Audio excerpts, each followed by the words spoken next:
CM Revanth Reddy ఉచిత పథకాలను పెట్టుబడిగా గుర్తించాలి.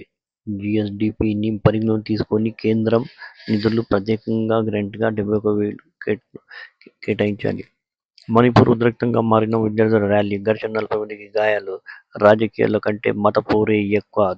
దేనిపైనే భారత్ ఘర్షణలు. లోక్సభ ఎన్నికలు ప్రశాంతంగా జరగలేదు. రాహుల్ గాంధీ వ్యాఖ్యలు. గుండు చెదిరింది, గుండె పగిలింది. ఇటీవల వరదలకు పాల జిల్లాల్లో తీవ్ర నష్టం.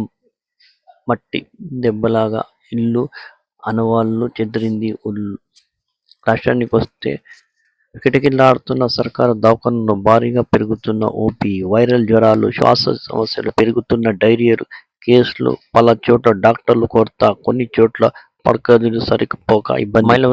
మహిళా వర్సిటీకి చాకిలి ఐలమ్మ పేరు. తరగతి గదిలో బురద, పుస్తకాలు చిందరవందర. ప్రతిభావంతులకు